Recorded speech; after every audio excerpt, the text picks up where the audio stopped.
Hi and Assalamualaikum to my lecturer Teech.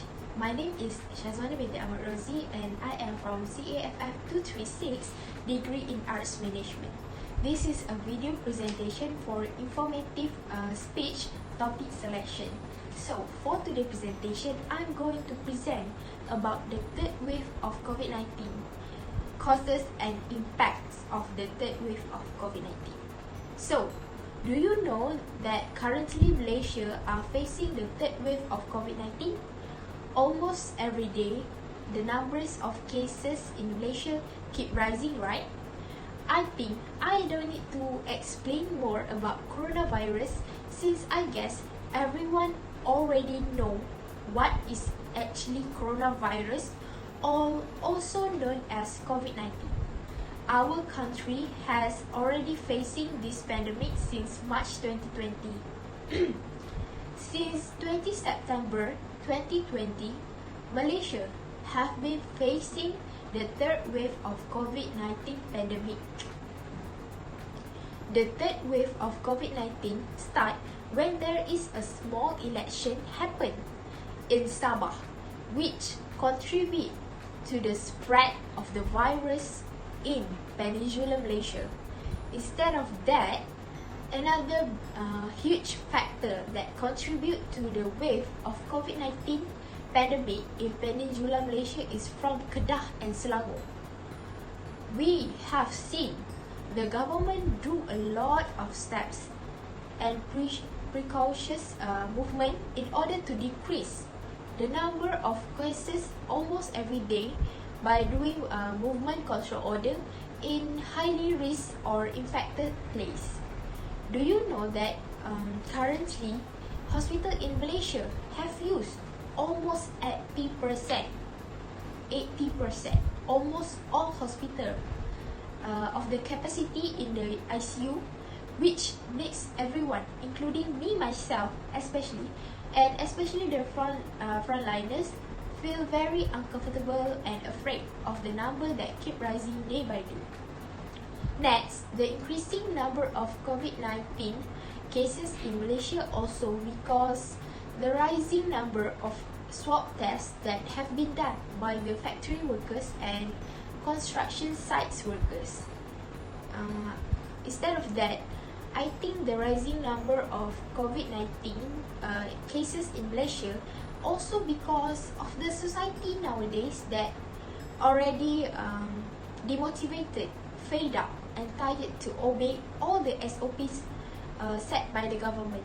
Actually, me myself also feel the same way. My parents already complains about the SOP that keep changing day by day, especially SOPs that announced by the minister.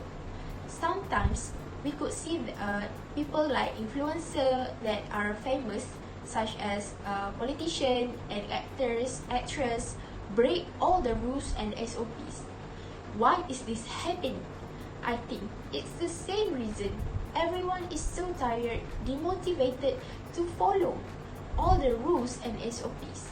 I don't want to say anything regarding to this matter because I think as a human being, we have our own weaknesses. Sometimes, we also break the SOPs without realizing it. For example, queue to use ATM or walking in public places. Do we actually follow the SOPs that need to be applied? Such as social distancing, 1 meter from strangers? Not really, right? I can see it everywhere. My advice, just stay at home if you got nothing to do or no emergency or no important things to do, because coronavirus, or known as COVID-19, are now everywhere and currently high risk for us. From my opinion, the impact of the third wave of coronavirus or COVID-19 is we need to face movement control order again and again for a very long period of time, since the number of the cases keep rising day by day. Next, I think more people will lose their jobs since all the economic sector need to be closed during MCO. Next, the mental health impact to the society or individual. We all know that the number of mental health problems increased during the pandemic because everyone need to stay inside and got nothing to do, and they cannot spend more time socializing outside. In conclusion, in order to stop the third wave of COVID-19 is by doing self-isolation or self-quarantine. You cannot put high expectation or anything from the frontliners or government anymore, because I think they already done their best and very tired. We're not in their shoes. Even if we're in their shoes, could we make a good decision and big decision like they have already done? I don't think so. So we need to protect ourselves by taking all the prevention methods, as it is our responsibilities. I think that's all for my presentation today. Thank you for lending your ears. Bye bye.